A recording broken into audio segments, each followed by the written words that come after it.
1937, the Japanese declared war on China and invaded their country. The United States, who was friends with China, initially did not intervene in fear of provoking Japan. But after the Japanese murdered hundreds of thousands of unarmed Chinese civilians and the Japanese attacked an American warship, the United States was forced to step in. American officials responded to the Japanese aggression by placing serious economic sanctions and trade embargoes on Japan, believing this would cripple their war efforts in China, causing them to have to retreat. However, the sanctions and embargoes did not have this effect.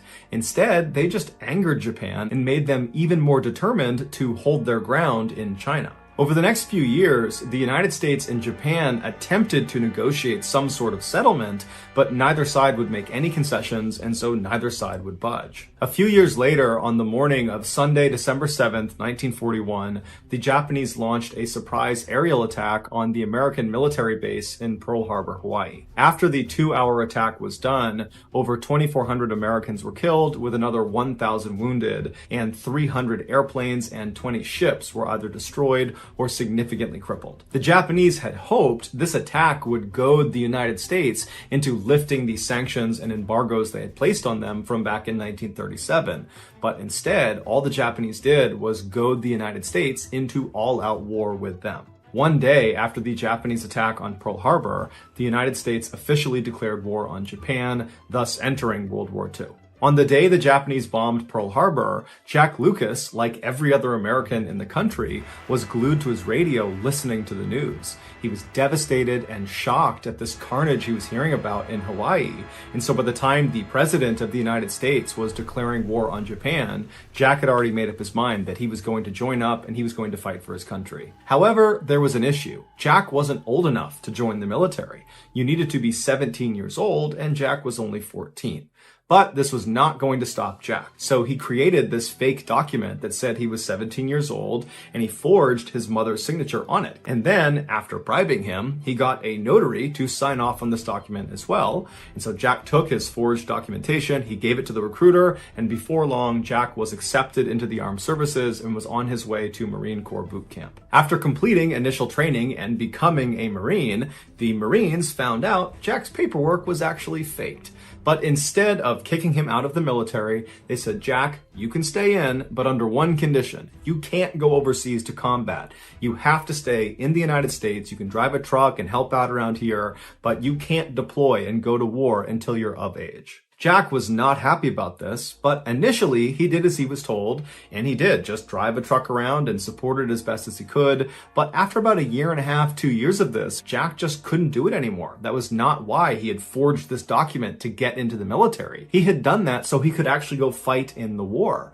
And so finally, when he was just 16 years old, he abandoned his post and snuck onto the back car of a troop transport train that was going to another military base. And so when he arrived at this base, which was in California, he hopped off and then ran to the docks where there were these big warships. And he saw one of them, there was a whole bunch of troops loading onto it. And he figured, that's where I need to go. And so he snuck onto the ship and he hid down below. And then after the ship took off and was out to sea, he revealed himself. And he walked up to a Marine officer and he kind of played off the, oh, I must have got on the wrong ship, but now that I'm here, can I join your unit? And this officer, who had no idea how young Jack was, eventually said, okay, but prepare yourself because we're going to invade Iwo Jima.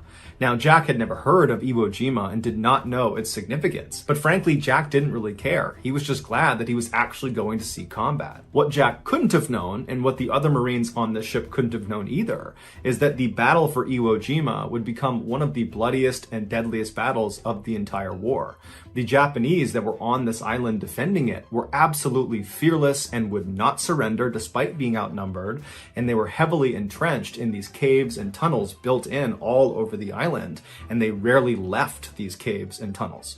Which meant Jack and the other Marines, when they landed on this island, the only way they could fight the Japanese was by literally crawling down into these tunnels, which were usually booby-trapped, and fighting up close and personal with the enemy. Jack's ship arrived off the coast of Iwo Jima in February of 1945 when Jack was still 16 years old. On February 19th, the first wave of Marines climbed down the side of this big ship down onto these smaller amphibious landing crafts, and then one by one they began began making their way towards Iwo Jima to begin the invasion. Jack was not part of this initial invasion. He would be going out on day 2 with the second wave of Marines. And so Jack and all the other second wave Marines just stood at the front of the ship and watched as these amphibious crafts made it up to the beach and then just got completely gunned down by Japanese machine gunners that were lining the beach. And so by the second day, when Jack and the rest of the Marines are getting ready to launch their assault, there are literally thousands of dead Americans just lining the beach. But Jack and the other second wave Marines, they knew this was their job, this was their duty, and so they were undeterred. They climbed down the side of the ship, they boarded their amphibious landing craft, and began the journey towards the island. As they got closer, the Japanese machine gunners opened fire not only on Jack and the boat he was in, but all of the crews that were coming towards the beach. And so hundreds of Americans were just getting gunned down before they even reached the sand. Jack and his crew managed to get to the beach, and so as the gate dropped on their boat, and as Jack is running onto the beach, the men around him are just getting cut to pieces by these machine guns. Jack manages not to get shot, and he, along with 3 other Marines, run up the beach and they lay down in front of the sand dune that protected them from these machine gunners. Jack knew he couldn't stay there for very long because the Japanese were also firing artillery shells onto the beach, and so it would just be a matter of time before he was blown up. And so Jack and these other 3 Marines that had arrived at the same time, they began moving north, doing their best not to get shot or blown up, stopping behind rocks and trees and jumping behind sand dunes. And after a couple hours of doing this, the 4 of them reached the airfield at the northern end of the island. And when they get there, a machine gunner inside of a pillbox. A pillbox is like a small concrete fort that only has openings on 3 or 4 of its sides that are just big enough for a machine gun to poke through. A machine gunner inside one of these pillboxes notices Jack and the other 3 Marines, and they open fire on them. And somehow, Jack and these other 3 Marines managed to not get shot and were able to maneuver and then fire through one of those openings and take out the machine gunner inside. And so now that this gunner is down, Jack and the others see the opportunity to run forward and take more ground of this airfield. And as they're running, other Japanese soldiers in the general vicinity, they see them, they start opening up on them from other pillboxes and other locations, and it forces Jack and these Marines to just jump into the nearest trench to avoid getting shot. And so they're jumping into a Japanese trench, which is a deep hole dug in the ground to protect yourself from getting shot. And as they jump in there, they're expecting to see Japanese soldiers coming towards them, but there weren't any soldiers. But they knew they couldn't stay there for very long because eventually Japanese soldiers would come through here and then they'd get killed. And so they quickly decided their best bet was to basically get out of this trench and run towards the pillbox where they knew they had taken out the machine gunner inside, so they could actually take that pillbox for themselves. And so their plan was they would run towards it and stop inside of each of the trenches along the way to protect themselves because they know there are other Japanese that know where they are. And then once they get to the pillbox, they can regroup and call in reinforcements. And so one of the men Jack was with said, okay, I'll go first. And so he climbs out of his trench as the Japanese are shooting at him, and he sprints about 10 or 15 feet until he gets to the next trench on the way to this pillbox. And so Jack is watching as this guy jumps into this trench, and as soon as he disappears out of view, this Marine is immediately turning around and scrambling to get back out of the trench, and he's trying to run back towards Jack and the other 2 Marines he was with. It would turn out this guy had jumped into another Japanese trench that was full of Japanese soldiers. He'd actually landed on top of an actual soldier. But these Japanese soldiers were so caught off guard by this, they didn't have time to react and shoot this Marine before the Marine was able to scramble out and get back to Jack and the others. And then for the next several minutes, Jack and these other 3 Marines opened fire on these Japanese soldiers in this trench like 10 or 15 feet away. And these Japanese soldiers, they too opened fire on Jack and the other 3. Jack was able to take out 2 of the Japanese soldiers before his gun jammed. And so he ducked down into the trench to work on his gun, and as he's down there, he notices there are 2 grenades on the ground right next to him. And so without any hesitation, he yells, "Grenade!" to the other Marines, and then he jumps on top of them, smothering the grenades with his body. One of the grenades was a dud, and so it didn't explode. The other was not a dud, and it went off. The way a grenade works is there is a small piece of explosive that is inside of metal housing that's usually spherical, and this metal housing is the thing you actually hold on to and throw when you throw a grenade. And so when this small explosive is triggered by pulling the pin and releasing the spoon, it detonates and it causes the metal housing itself to be ripped apart and sent flying. Basically, when a grenade goes off, it's like having hundreds of pieces of jagged metal shot off in every direction that are all traveling roughly at the speed of a bullet or faster. And so naturally, a grenade up close is incredibly lethal. In fact, the kill radius of a typical fragmentation grenade is about 5 meters. When the grenade under Jack that was not a dud exploded, it sent Jack flying into the air, and then when he came back down again, his comrades saw him and they could see he was clearly devastated from all the fragmentation that had been pumped into his body, and so they assumed he was dead. But even if they thought he was alive for some reason, there was nothing they could have done to have helped him because they were actively being engaged by dozens of Japanese soldiers that were only about 10 or 15 feet away. And so eventually, these 3 other Marines that Jack had just saved were forced to leave Jack where he was and retreat back to the beach, and they would all live. The Japanese soldiers in the trench that they were fighting against would eventually come into Jack's trench, but most likely when they saw Jack laying there just completely ruined from this grenade, they assumed he was dead, and so they just kind of left him there. But Jack wasn't dead. He just couldn't speak, and he couldn't see anything, and he really couldn't move, although he could wiggle a few fingers on his left hand. And so for hours, as he lay there in agonizing pain, in and out of consciousness, he just wiggled the fingers on his left hand, hoping an American would see him and know he was still alive. And you gotta figure, this whole time, it is just constant chaos all around him. His chances of survival are incredibly slim. The idea that an American is gonna find him and be able to evacuate him is almost zero, and he must have known that.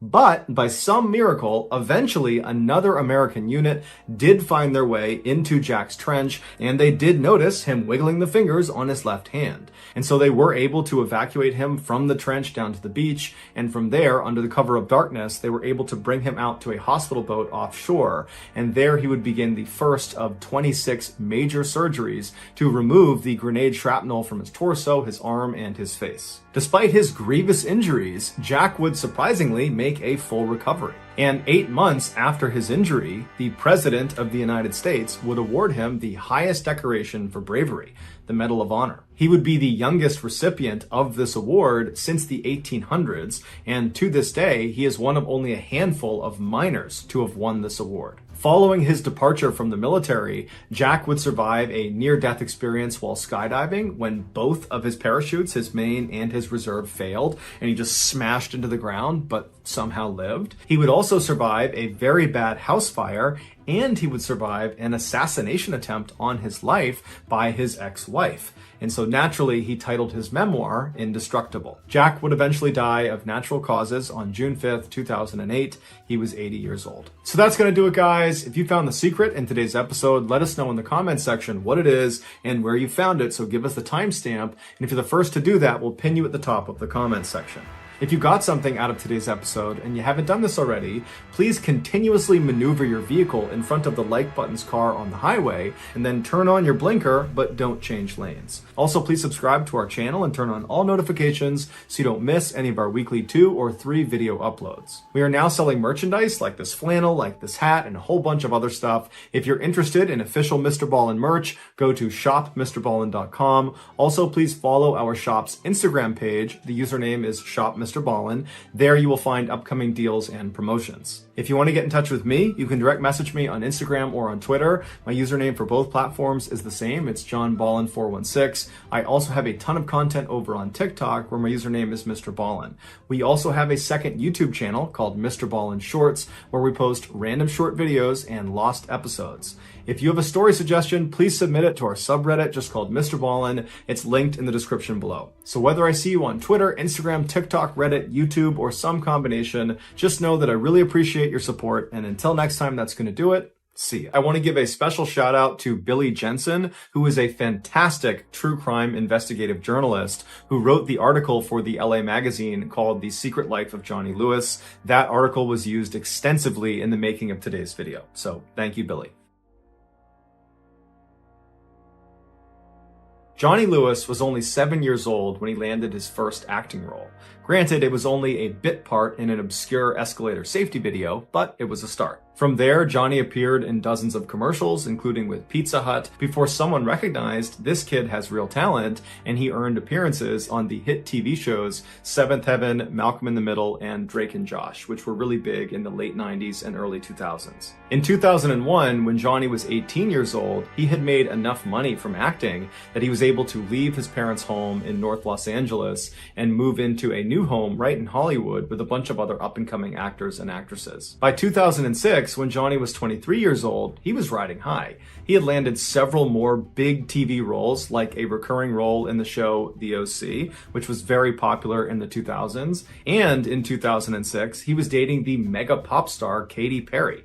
And although their romance was relatively short, apparently it was very intense because Katy would go on to write 2 songs that were apparently about Johnny. But Johnny's real rise to stardom occurred 2 years later in 2008 when he was cast as the character Half Sack on the critically acclaimed motorcycle drama Sons of Anarchy. While the show made him famous and fabulously wealthy, Johnny was growing concerned with the direction the show was taking. He felt like it was becoming too violent. Johnny liked reading poetry and studying philosophy and staying up late drinking tea and playing chess. He did not like acting out scenes of gratuitous violence. It just wasn't who he was. So after being on the show for 2 seasons very successfully, he was a very popular character. He went to the writers and said, "You gotta write me out of the script. I can't do this anymore." The writers were totally caught off guard and begged him to stay, but he had made up his mind, and so in 2009, his character was killed off. After leaving Sons of Anarchy, Johnny decided that he wasn't going to pursue any serious acting roles for the time being. Instead, he wanted to focus his time on writing his first novel, which was about this musical genius trying to make his way in the world. And so he started asking around to see if anybody he knew of a quiet place he could live and write out of. And his photographer said, "I think I know the place." It was called the Writer's Villa, and it was this beautiful house with 6 bedrooms for rent right outside of Hollywood. Over the years, it had become a sort of safe haven for up-and-coming actors and actresses still looking to land their big break. The reason it developed this reputation was because of the owner, Kathy Davis. She was this wonderful woman who really understood how difficult trying to break into Hollywood was for all these people that stayed at her house. And so she would look after them and make them food and offer them rides, and she would stay up late and listen to their frustrations and be a shoulder to cry on if they didn't get the part they wanted. Many of her tenants, who went on to be big Hollywood stars, would later attribute their success, at least in part, to the time they spent with Kathy at the villa, which they remembered as being therapeutic and soothing. Even though Johnny had already had his big break in the Sons of Anarchy, he loved the idea of living in such a peaceful place that seemed to cater to eccentric artists like himself. So in April of 2009, Johnny called Kathy and requested a room, and she said, "Absolutely, you can stay on the 2nd floor in the red suite." After moving in, Johnny would tell his friends that the writer's villa was just as amazing as he thought it was going to be. And Kathy specifically was just as wonderful as everyone said she was. He actually struck up a friendship with her almost immediately. Everything seemed to be going really well for Johnny in his life until a few months later, he found out his girlfriend, Diane, was pregnant. Although this totally screwed up his plans for his novel, Johnny was really excited about being a father, and so he decided to move out of the villa and in with Diane, who lived nearby, to help take care of their child. 9 months later, on April 6th, 2010, Diane gave birth to a healthy little girl named Culla May, and Johnny and Diane fell madly in love with her. But unfortunately, Johnny and Diane's love for each other faded quickly after becoming parents, and before long, Johnny had moved out and back in with his parents. Not long after that, Johnny and Diane became embroiled in this really vicious, long custody battle over Culla May, which ultimately Johnny lost, which was devastating for him. A few months later, in October of 2011, when Johnny was still living with his parents, he decided to take his motorcycle out and just go ride around and clear his head. And so he drove for about 2 hours to the west of LA out into the desert, where he lost control of his bike and he crashed. After getting to the hospital, his injuries were determined to be relatively minor, except they were concerned he might have a head injury. However, after testing negative for a concussion, he was said to be okay by doctors and he was sent home. But when he got home from the hospital, he was not okay. He was a totally different person. Johnny's father, Michael, immediately noticed the change in his son's behavior. He just started acting really weird and erratic, and his thoughts weren't always coherent, and he was really agitated all the time. It was just very obvious that something was off. And it made Michael wonder, perhaps my son did get a head injury from that motorcycle accident and the doctors just missed it. And so Michael scheduled 2 separate MRIs for Johnny to go to, but for whatever reason, Johnny refused to go. Around this time, Johnny's friends began to notice his strange behavior when in December of that year, he was at an acting class and he began speaking in a vaguely British accent. And everybody in the class noticed it, and eventually someone said, "Hey, why are you doing that?" And Johnny was like, "What?" and just kind of shrugged it off and acted like he wasn't doing that. A few weeks later, on the morning of January 3rd, 2012, Johnny was at his parents' house and he was sitting in the kitchen while his mom was making omelets, and Johnny just kind of abruptly says, "I'm gonna go out for a walk."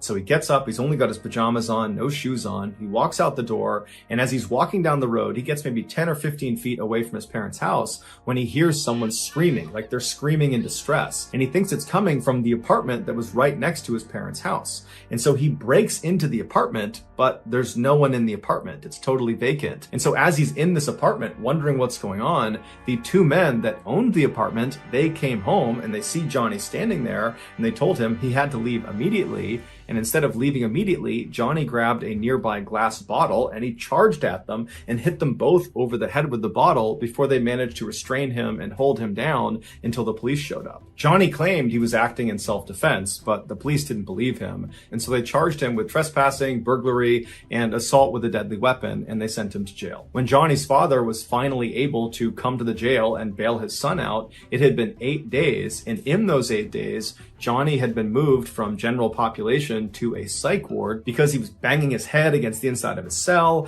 and at one point he had tried to jump off of a balcony, and he was just generally acting unhinged. And so when he was discharged, on his paperwork, a doctor at the jail had commented that he thought Johnny at one point must have had some sort of head injury that had made him act this way, and he was definitely suicidal. When Johnny got back to his parents' house, he was an absolute wreck. Physically, he had 2 black eyes and his face was all puffed up from the confrontation he had with those 2 men in the apartment. And emotionally, he was so distraught that he wouldn't let anyone in his family come near him. He just holed up in his room and just told everyone to stay away. He also became extremely sensitive to light, to the point where he was turning off all the lights in his parents' home. And then when they would eventually just turn them back on again, he would get agitated and turn them all off. And then finally, he just disabled his parents' fuse box. But despite Johnny's obvious issues after coming home from jail, over the next few weeks, he did actually seem to be improving, to the point where at the end of January, so about a month after he came home from jail,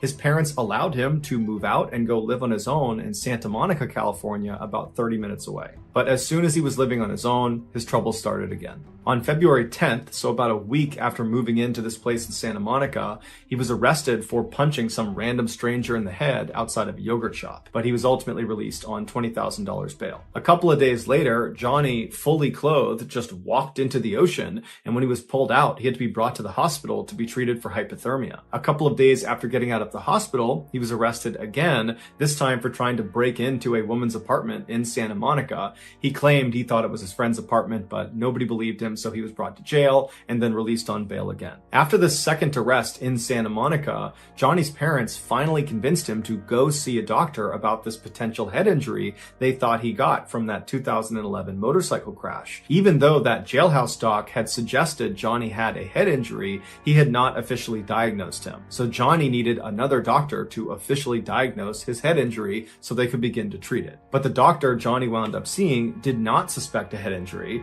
Instead, he suspected schizophrenia or bipolar, which are 2 very serious mental disorders. And so he prescribed some medication to Johnny that would treat both of those disorders, and Johnny was on his way. Johnny refused to take the medication and refused to go see another doctor, and so his condition just continued to get worse. Johnny was still facing serious jail time for the break-in and assault against those 2 men in the apartment next to his parents' home, and so Johnny's lawyer was trying to get a deal done where Johnny would go to a mental health treatment facility for a year instead of going to jail for a year. But Johnny was so confident these charges would just get dropped and he'd be allowed to go back to his life and live the way he wanted to, that he fired his lawyer and he represented himself in court. But the charges were not dropped and he was sentenced to 1 year in prison. However, the jail he was sent to was so overcrowded, they reduced his sentence all the way down to only 6 weeks. When Johnny's father finally came to pick him up from prison on Friday, September 21st, 2012, Johnny was at an all-time low. Even though he had only been in jail for 6 weeks instead of the year he was supposed to be there, it was clear that amount of time had done an enormous amount of damage to him. And so on the car ride home from prison, Johnny just kind of sheepishly asks his father, hey dad, would it be possible if you called Kathy Davis at the writer's villa and just see if there's any way I can move back in? And Michael's thinking to himself, I hadn't thought of that, but the writer's villa was the last place Johnny was when his life was still in order. It was probably the last place he was happy. And so he probably has attached a lot of fond memories to that place. And so that's a great place for him to go. And so as soon as they got home, Michael called Kathy Davis and explained the situation and said, is there any way he can stay there? And she said, absolutely. The red suite is still available. I'll go up and make the bed right now. I can't wait to see him. Johnny stayed with his parents that weekend. And then on Monday, September 24th, he packed up his stuff and he moved back into the villa. 2 days later, a 70-year-old man named Dan Blackburn, who was actually neighbors to the writer's villa property, he was looking out his front window at this man who was standing out in the road. He only had on jeans and red shoes. He had no shirt on and he was very sweaty and he was just kind of frantically pacing around the road, and he had never seen this guy before, and so he's just kind of poking out behind his curtain watching him to see what he's going to do next. And after about 15 minutes of this kind of strange pacing in the road, this guy turns and walks directly towards Dan's property, goes right up to the front step and starts knocking on the door. Dan was definitely a little bit concerned, but he shut the curtain, he walked over to the door, and he looks out the peephole, and there's this guy standing there with bright blue eyes that are all wide, and he's looking at the peephole as if he can see through and see Dan, but he can't. And so Dan reaches down and he opens the door just a little bit and he looks out, and the guy outside looks at him and goes, "Hi, I'm John. I'm your new neighbor." It would turn out John was Johnny Lewis. And so Dan opened the door a little bit farther and he looks at him and he goes, "Hi, John, nice to meet you." And before the two men could have any sort of conversation, Johnny just abruptly turned around and walked away. And so Dan is totally puzzled by this strange interaction he's just had with Johnny Lewis. And he's watching him as he just walks back to the road, he walks back over and goes inside the villa and disappears. And so Dan kind of shrugs it off, he shuts his door, locks it, and goes back to his morning routine. About 30 minutes later, Dan is doing his own thing in his house when he hears his wife outside screaming for him to come outside. And so Dan runs out the front door, he goes into his driveway, which is between his property and the writer's villa, and he sees his wife is standing on the driveway, horrified, pointing up towards the back of their house. He looks down, and back near their back deck, Johnny Lewis, is standing on top of the guy that Dan and his wife had hired that day to paint their back deck. Johnny is just raining blows down on this guy. He's got a piece of wood too that he's hitting him with, and the worker is sitting there trying to shield himself. There's blood all over him, and Dan instinctively just runs over to Johnny. Johnny's not seen Dan at this point. Dan gets right up to him and he grabs him by the shoulder and he tries pulling Johnny off. He's screaming at Johnny to stop, but Johnny just seems totally unfazed. He's just destroying this worker. And so finally, after Dan yanks on Johnny hard enough, Johnny jumps up, turns around, and levels Dan square in the face. Dan falls to the ground, and when he looks up, Johnny is just standing over him, looking at him with no expression on his face. It's like he didn't know what he was going to do with Dan next. So he just stood there and stared at him. But Dan wasn't going to waste any time. He jumped up and he clocked Johnny square in the side of the head, but it had no effect on Johnny. He still just stared at Dan, completely expressionless. And so Dan grabbed a nearby lawn chair and practically broke it over the head of Johnny. But again, it had no effect on Johnny. He just stood there completely expressionless, staring at Dan. And so at this point, Dan just grabs the worker who can barely stand and he runs back down the driveway. He grabs his wife and they run towards the house to go inside. And the three of them manage to get inside the house. And as they're shutting the big, heavy door, Johnny comes bounding up and he gets right in front and he jams his arm in the space between the door and the wall. So they can't close the door because it's getting stuck on his arm. And so all three of the adults inside, Dan, his wife, and the painter, are putting all of their weight on this huge wooden door onto Johnny's arm. And Johnny is just trying to grab them the whole time. And so finally, the three of them start raising the door and slamming it as hard as they can on Johnny's arm. And finally, after several hard blows to his arm, Johnny retracted his arm and they were able to shut the door and lock it. And so at this point, Dan's wife and the painter ran around the house, closing every window, locking every door. Meanwhile, Dan went to the side window that looked out towards the writer's villa property, and he got his phone out and he called 911 as he's looking out the door looking for Johnny. And so after he tells 911 what's going on and he hangs up, Johnny suddenly just appears running down his driveway as if he's running back towards the back deck. But he stops almost right in front of Dan's window. He turns and he starts running towards the villa property, he jumps over a fence that's at least waist height, just jumps clear over it, and then he gets to this huge wooden fence that surrounded the entire villa property that was at least, 8, 9, 10 feet, and he very easily just jumps, grabs the top, and catapults himself right over the top, and then disappeared inside of the villa. Within minutes, the police showed up, and they went inside the villa, and they could not believe what they found. Based on the evidence, this is what investigators believe happened. After Johnny, for the first time, walked up to Dan's property and awkwardly knocked on the door and said, "Hi, I'm John, I'm your new neighbor." After that, he turned around and Dan watched him as he left his property and made his way back and went inside the villa. Once Johnny got inside the villa, he made his way up to the second floor and he went into Kathy Davis's room where she was sitting. Now, Kathy most likely turned and saw Johnny standing in the doorway. He's got no shirt on, he's sweating, he looks totally crazed. She probably was not scared. Instead, her motherly instincts kicked in and she probably said, "Hey, are you okay? Can I help you? What's going on?" And as she probably stood up and made her way over to make sure he was okay, Johnny, for reasons no one understands, proceeded to beat and kick and strangle her. And then when she fell to the ground and was totally helpless, Johnny proceeded to either stomp on her skull repeatedly or he hit her over the head repeatedly with a rusty hammer that was later found in his bedroom. But no matter how Johnny did it, he managed to severely fracture her skull, and that's what ultimately killed her. After killing Kathy, Johnny tracked down her beloved cat and killed the cat the same way. Afterwards, Johnny ran out of the villa, and that's when he spotted Dan's house painter just sitting outside, and he walked over to him and just began beating him. And just like the attack on Kathy and her cat, this attack on this house painter appeared to have no motive as well. After Dan came outside and managed to fight Johnny off, and then when Dan went back inside the house with his wife and with the painter, Johnny stood outside for a few minutes before running down Dan's driveway and then hopping over those two fences right in front of Dan, and then Johnny disappeared inside of the villa.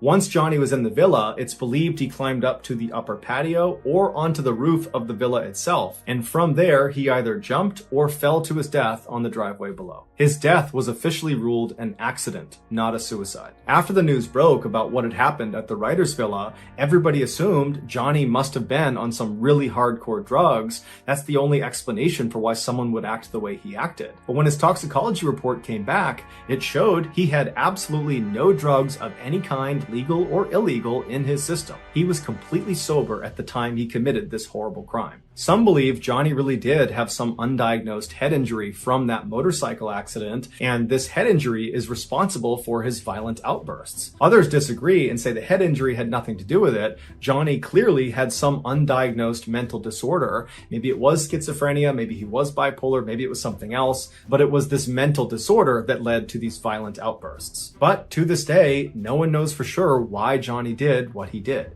All we know is an innocent woman and her cat were needlessly killed. So that's going to do it, guys. If you found the secret in today's episode, let us know in the comments section what it is and where you found it, so give us the timestamp. And if you're the first to do that, we'll pin you at the top of the comments section. If you got something out of today's episode and you haven't done this already, please offer to make the like button their favorite food, a burrito, but separate the meat, cheese, rice, and sour cream into 4 distinct sections before rolling it up. Also, please subscribe to our channel and turn on all notifications so you don't miss any of our weekly 2 or 3 video uploads. We are now selling merchandise like this flannel, like this hat, and there's a whole bunch of stuff. If you're interested in MrBallen merch, go to shopmrballen.com.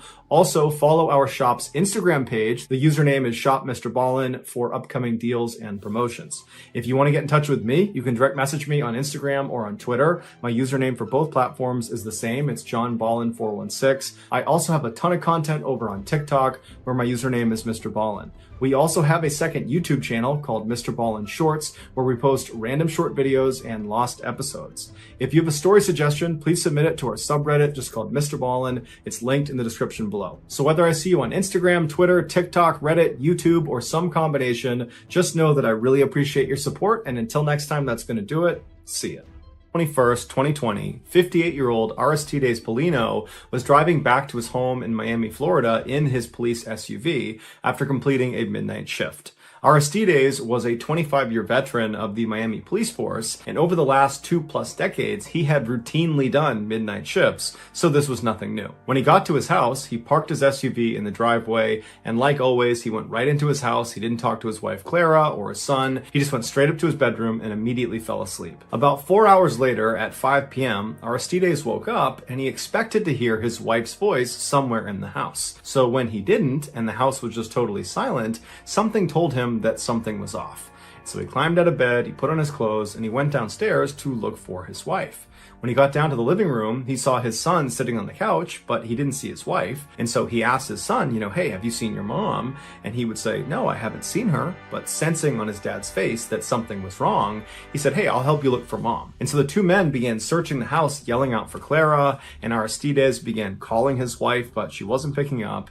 And after several minutes, the two men reconvened in the living room, and they started going over whether or not she had told them about some appointment that day, and that would explain why she wasn't in the house.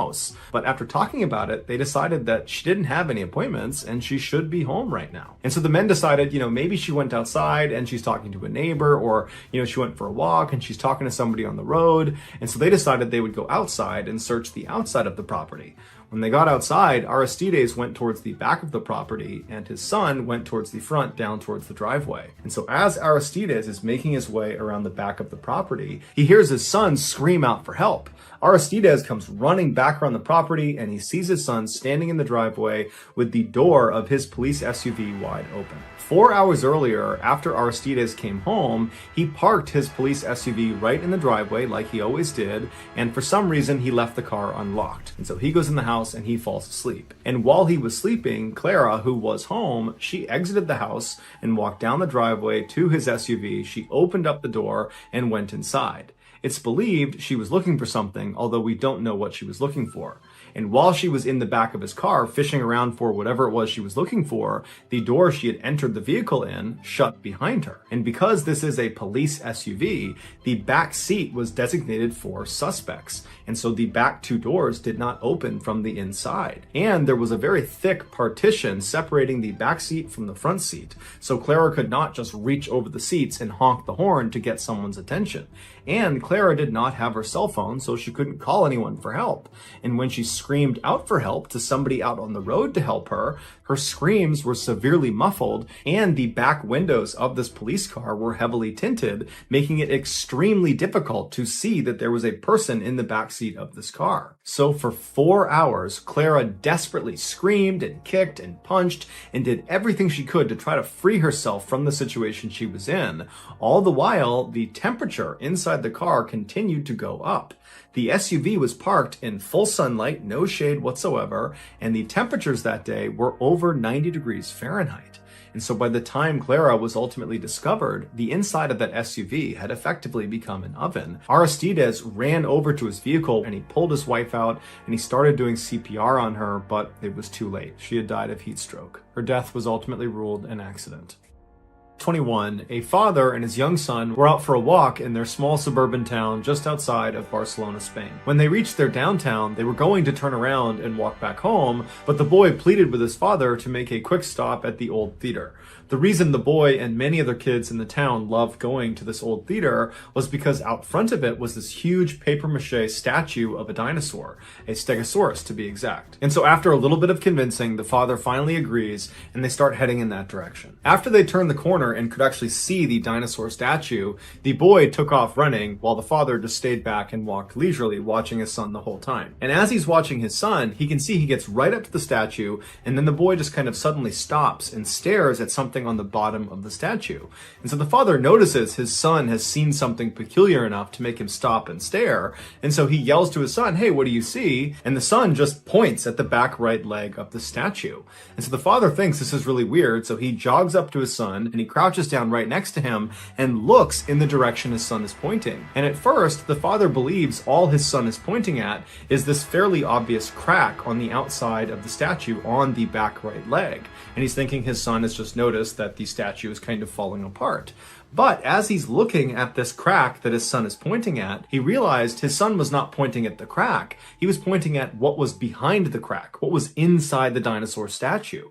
And when the father realized what he was looking at, he grabbed his son, stood up, and ran in the other direction and called emergency services. A few minutes later, the police and fire department show up in front of this old theater. They get out and they go up to the statue and they confirm what's inside this back right leg. Afterwards, they go to their trucks and they get out chainsaws. Eventually, they were able to carve a big enough square on this back right leg that they were able to remove the thing that the father and the son had seen originally, and that was a dead man's body. Not much is known about this dead man, except that he was a 39-year-old man who his family had reported missing a couple of days before he was actually found. While we don't know this for sure, it's believed he decided to crawl inside the statue when he realized the belly of the dinosaur was movable.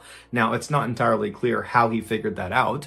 Either the belly was already moved and he saw the opening and so saw the opportunity to crawl inside for some reason, or he was poking and prodding at the statue and discovered the belly was movable, moved it aside, and then again seized the opportunity and crawled inside. But either way, the man crawled inside the statue, and then once he was in the dinosaur, his phone slipped out of his hand or slipped out of his pocket, and then instead of falling out of the dinosaur onto the ground, it fell inside the dinosaur and slid down the inside of the statue until it fell into the bottom of the bottom right-hand leg. And so the man decides to go after his phone, and so on his belly, he slides over to the back right leg, and then he begins lowering himself head first into the leg, reaching for his phone. And so as he's kind of slowly lowering himself down, using his legs to pin himself inside the statue, he gets closer and closer, and he's almost about to grab his phone when his feet lose their grip, and he slips and falls headfirst all the way to the bottom of this back right leg. The space he was in was so tight, he was not able to turn himself around and climb up and out again. In fact, it was so tight, he could barely move. His arms were pinned by his side, and so he couldn't use them to even push himself back up and out. And because he could not bend his legs, he could not use his legs to pull himself back out again either. And so this man most likely began screaming for help, but for whatever reason, nobody heard him. And so after what must have been several agonizing days, the man finally just died. His autopsy has not been made public, so we don't know for sure what actually killed him, although one could speculate he died of either dehydration or perhaps asphyxia from being trapped in this really tight space where his chest may not have been able to expand all the way, and so he would have eventually suffocated. Following the gruesome discovery, the dinosaur statue was removed from the front of the old theater.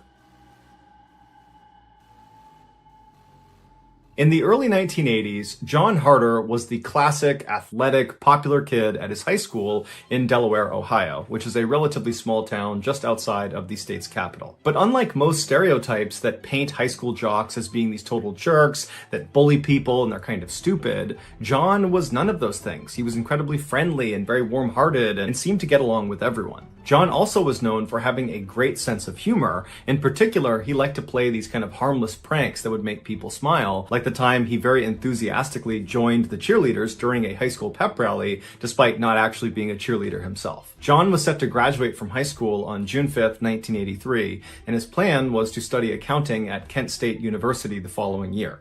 A few weeks before his graduation, John's high school began selling these tickets to a grad night at a huge amusement park called Kings Island. Kings Island was located about 2 hours west of John's high school, and it was home to dozens of roller coasters, water slides, and many other attractions. During their so-called grad nights, this amusement park would shut down their public operations and not let anybody into the park that did not have these special student tickets that they gave to local area high schools. John, who was 17 years old at the time, was very excited at the idea of going to this grad night, and so he went and purchased tickets along with about 20 other students from his high school. At about 3:30 p.m. on Friday, May 13th, John and the other students who had bought grad night tickets met up outside of their high school. While this was a school-sponsored trip, the students were responsible for driving themselves to the park. And so after all the students were accounted for, they all piled into a couple of their cars and they began their journey to the park. After a few stops along the way to get food and go to the bathroom, the students finally arrived at the park at about 7 p.m. And on the drive, John, who had been a passenger, had drank half a bottle of rum and about 3 to 6 beers.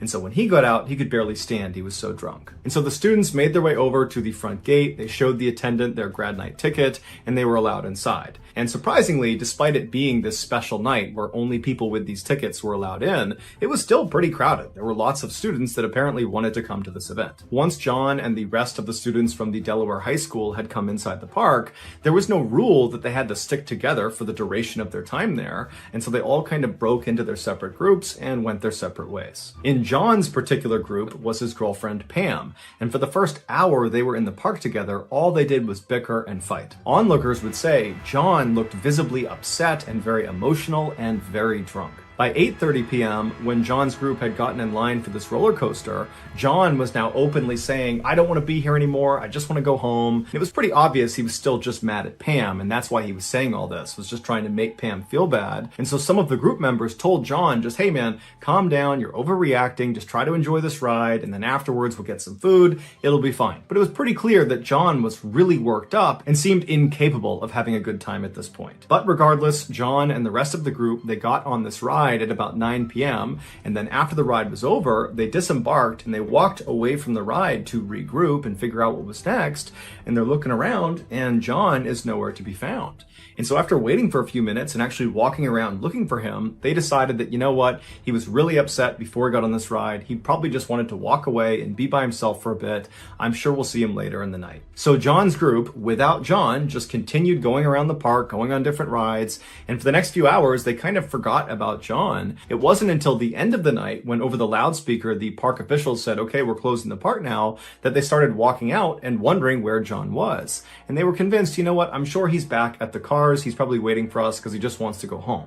And so they leave the park, they get out to their cars in the lot, and John's not there. And so at this point, the group's starting to get a little bit concerned because no one knows where he is. They're meeting up with the other groups from their high school. No one's seen John. And so they're all just kind of staring at the front gate, waiting for John to come out, but he doesn't.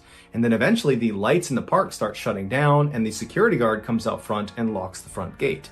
And that's when the group knew they had a problem. After an extensive investigation by police, this is their best guess as to what happened to John. After John and his small group rode that roller coaster around 9 p.m., John very quickly disembarked the ride before anybody else in his group could see him, and then John stumbled his way towards the replica Eiffel Tower that this park was famous for. This tower stood at about 300 feet tall and was built to be an exact replica of the Eiffel Tower in Paris, France, but this one at Kings Island was only a third the size. It had 3 elevators that went up the center of the structure, and the elevators would stop at a 50-foot platform and a 275-foot platform where guests could look out and have a great view of the park. While today, the only way to access these 2 viewing platforms is through these elevators, at the time John was at the park in 1983, the park actually had a flight of stairs that went from the ground all the way to the very top of the tower that went right up the middle of the structure, and the public was allowed to take these stairs all the way up to the first platform, that 50-foot platform. And while the stairs did actually continue beyond that, up to the 275-foot platform,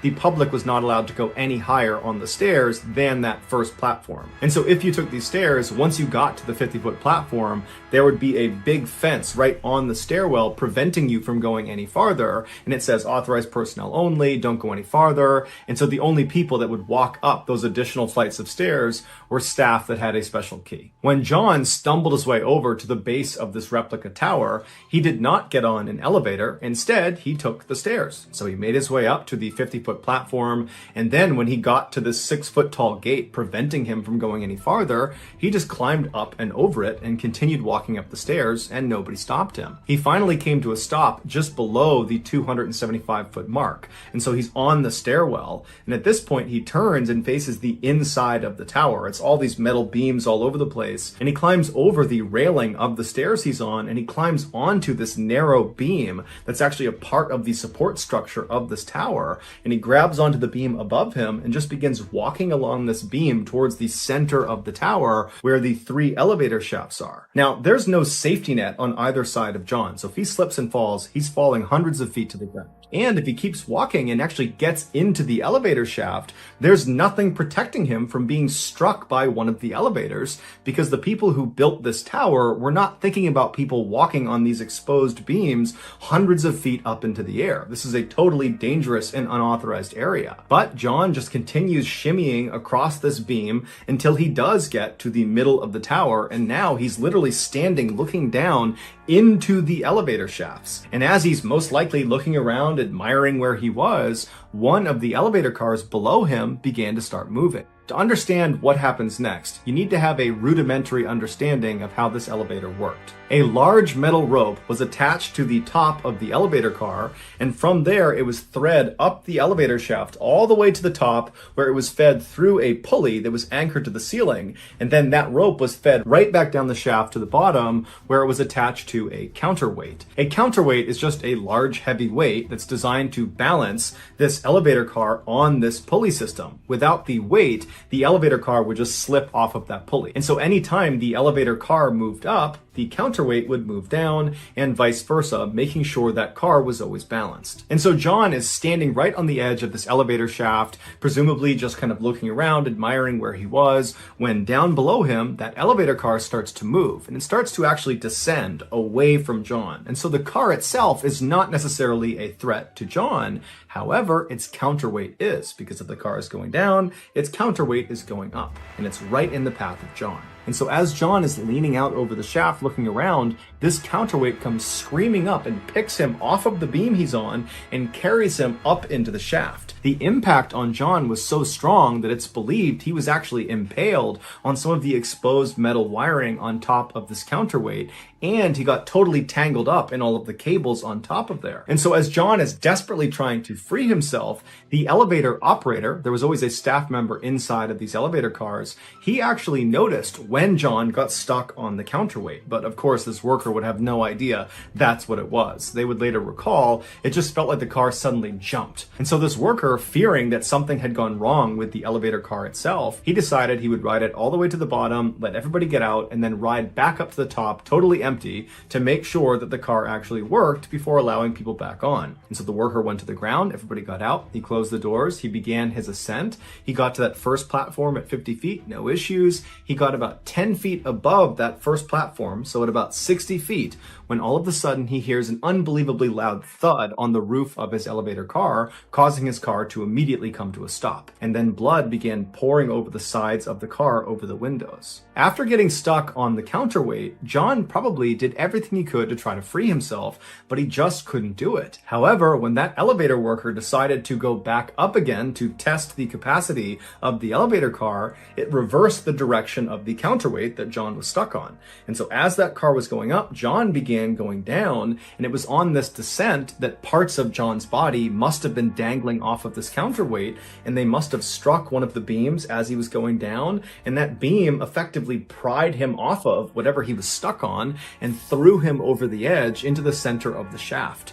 And so John would fall 200 feet and he would land on top of that elevator car, dying instantly. The park was very quick to block off the ride and the whole scene and got police involved very quickly. So only a very small number of guests and employees were aware an accident had even happened, and very few of them were aware that it had been a fatal accident. As for the police, they knew they had a dead body, but they had no way to identify the body. There was no ID cards on John, and so they had no way to let his friends know that were in the park or to tell his family. And so it wasn't until that night, when John's friends are out in the parking lot waiting for John to come out again, that they got really worried, and they went up and spoke to a security guard at the front of the park. And that security guard, after hearing their story, would tell them that actually there had been an accident in the park and there was a body, and the police are still trying to identify this body. And so maybe you guys want to go over to the hospital and see if it's your friend.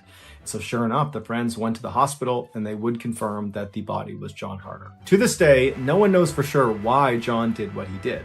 Some say he was just drunk and it was a dumb decision that led to his death.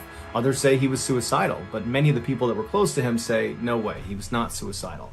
And other people say, John, he loved attention, and so perhaps this was a dangerous stunt gone too far. But regardless of his reasons, John had clearly intentionally entered an area that was off limits, and it got him killed. So that's going to do it, guys. If you found the secret in today's episode, let us know in the comment section what it is and where you found it. So give us the timestamp. And if you're the first to do that, we'll pin you at the top of the comment section. If you got something out of today's episode and you haven't done this already, the next time the like button asks you to be a reference on their job application, say yes, and then when their company calls you, proceed to tell them how unqualified and terrible the like button is. Also, please subscribe to our channel and turn on all notifications so you don't miss any of our weekly 2 or 3 video uploads. We are now selling merchandise like flannels, hats, mugs, stickers, a whole bunch of stuff. If you want to buy official MrBallen merch, go to shopmrballen.com. Also follow our shop's Instagram page. The username is shopmrballen. There you will find all upcoming promotions and deals.